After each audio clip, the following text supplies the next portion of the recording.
I think if you're not constantly looking for ways to, better yourself and provide that opportunity for the next person, I think you miss chances to do some special things.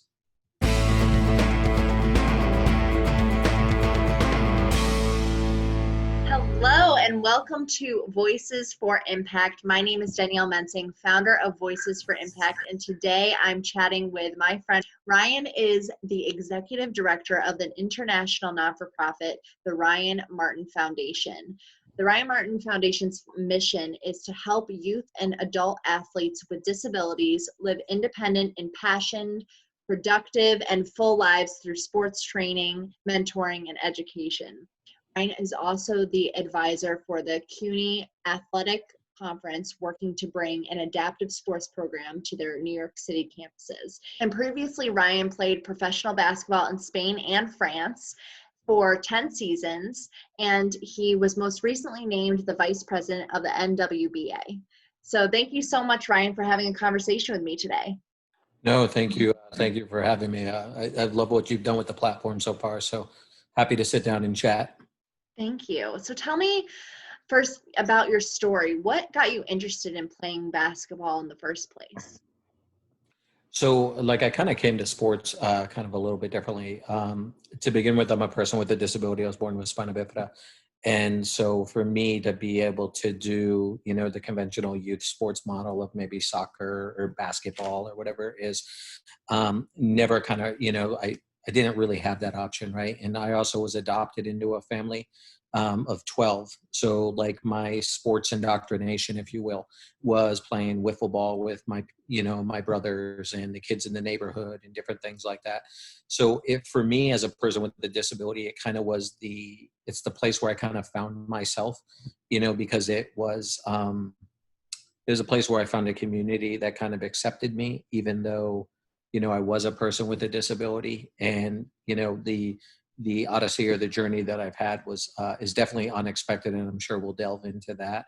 But it started with a kid who was just really trying to fit in, right? And it's kind of blossomed into, all of this that I'm sure throughout the day.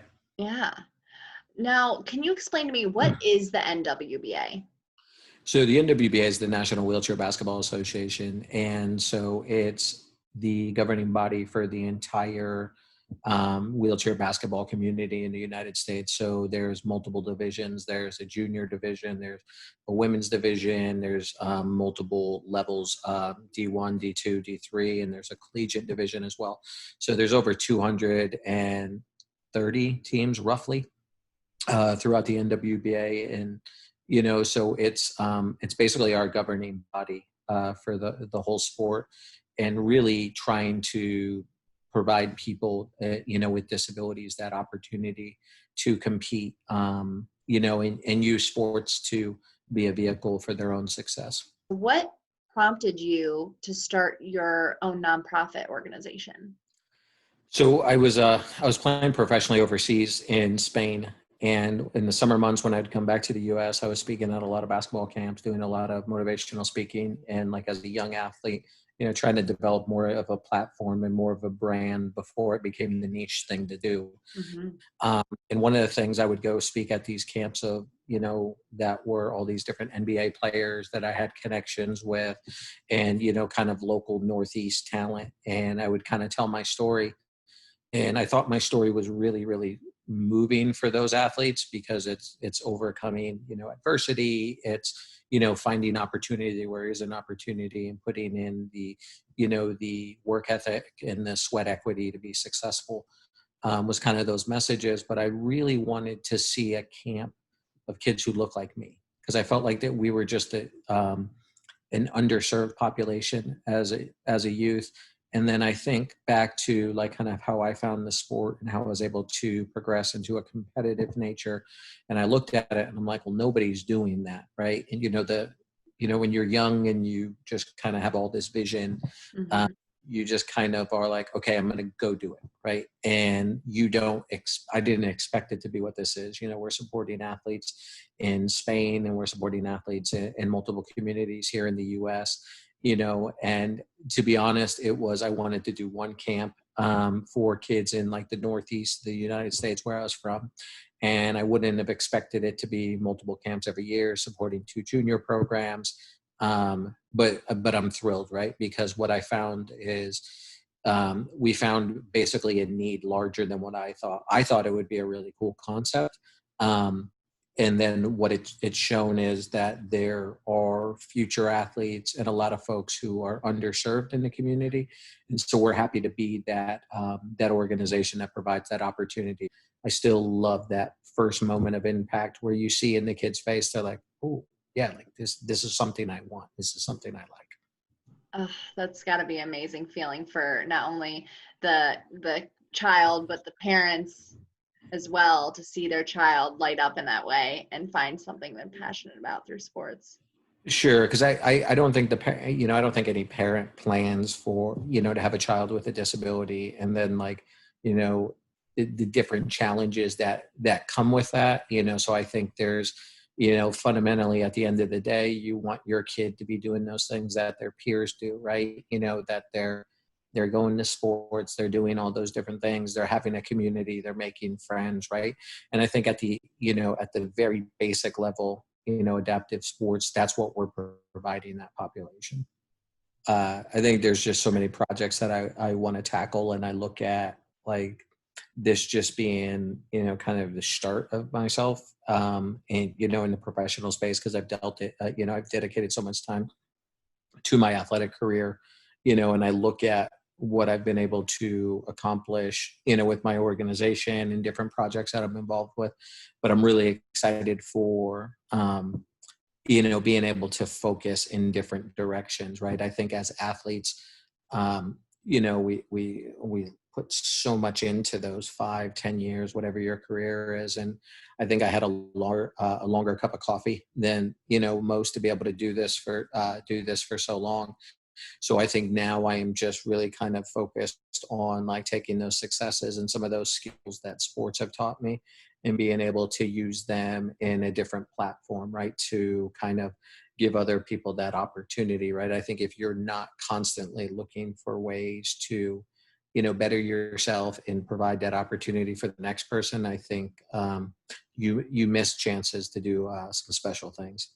How do you keep yourself in a positive mindset? Work out a lot. That's kind of my stress reliever. But I really, as an athlete, you really learn to control what you can control, right? Mm-hmm. And so I really just kind of focus on doing that, right? There's so much, especially when we're recording this podcast, we'd be remiss not to reference some of the things that are going on in the world, and how that's impacting folks from a mental health perspective. I'm like everybody else. Like I see different things and it impacts me, but I always try to just kind of control what I can control, in the sense of like, I can't fix this, I can't fix that. I can just focus on this, and I can focus on moving this project forward, and I can focus on working towards the goals that I've set.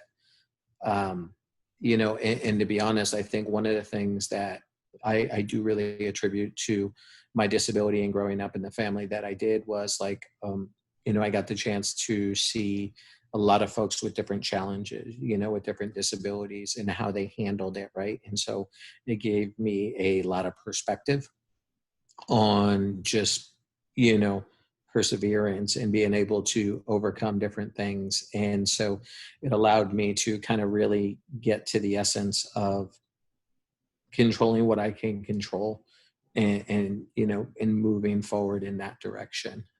What advice would you give to maybe one of the children in your camps that want to follow the same path you did, which is to make it into the NWBA and have a career playing basketball? My first advice would be to tell them what that's really like, right? I think today in our Instagram culture, we see the highlights of it, but we don't necessarily see the big picture, right? Like we see, celebrities showing, let's take a professional athlete showing all of their skills and all of their trappings of success, but nobody sees them getting up at 5 o'clock in the morning, to do that job, right? And the physical toll and the mental toll and the things they have to sacrifice. I wouldn't discourage anybody from doing that, but like, I wish I went into it with my eyes a little more wide open.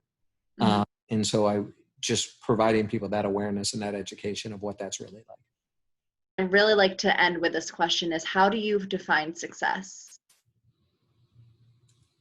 Great question to finish with. I define success by the impact you leave on others, right? I think, I think in our capitalist society, I think we have this big need to, be successful, have all the toys and different things like that. But I think with, recent events, I think we're also seeing that like all of that is great, but like there's still a larger question of humanity, Hmm. and at the end of the day, like you can have all those great things and you can have all that success, and however you define that, but like, what have you done for, just to better other people's situations as opposed to just capitalizing on your good fortune? Wow, that's a great way to end. And thank you so much, Ryan, for coming on the platform and talking with me today and giving your advice. Thank you so much for our viewers watching. Voices for Impact is on LinkedIn, Facebook, YouTube, and Instagram. So please follow and like us to stay connected. And I'll see you next time on Voices for Impact. Bye, everyone.